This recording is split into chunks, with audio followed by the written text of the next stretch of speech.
Day, which is tomorrow for all of you folks in the United States. Do Canadians celebrate Labor Day?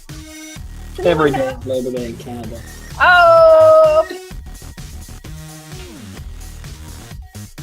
How important media is and being skilled at how you use the media makes the biggest difference in how effective you are.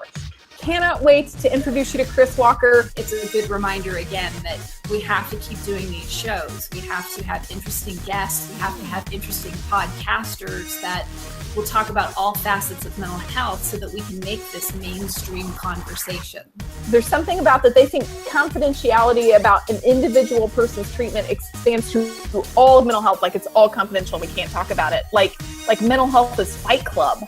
Yeah, we have a good gig going, and it's born of knowing not what we do. Not all podcasts are created equally. Well, there's so much fear around social media when it comes to anything to do with the medical profession, but especially mental health. We aren't leveraging the fact that it's stigmatized to our advantage. There's so much media that becomes so popular that is, talking about taboo subjects in sort of very thrilling ways.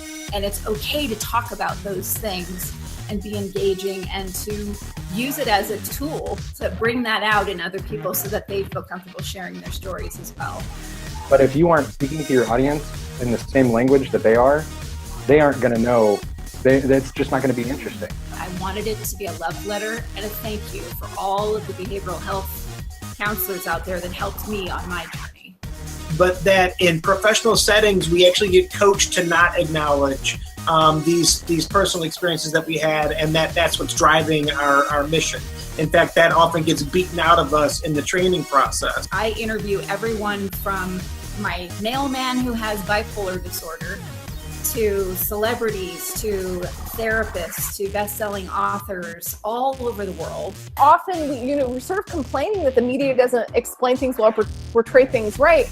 And I'm like, these are really compelling topics and people do want information. I wonder why we aren't giving it to them, I can get into a subject like suicide or, schizophrenia or child abuse, those kind of things that someone that's on camera or live just can't get to. I mean, you don't have to give away the cow, but give us a little milk. But they want to hear our stories. They want to hear what's going on in our lives, see how we handle challenges, and be a part of that. It feels like a family. It's not about promoting yourself. It's about promoting other people. I've told every podcaster, please do it better than me. I want you to have better numbers than I do. Because some self-promotion is great, but when we're out telling other people's stories, we get so much more traction. So thinking about things like, how is that show title going to show up in a Google search? And I think Kris has an amazing sensibility when I watched her do this, of understanding the parts of someone's story that are just that people are going to connect with here, and then she adds just a little bit here. It gives everybody a voice. I'm sorry, I feel like I should have 70s music. Yeah.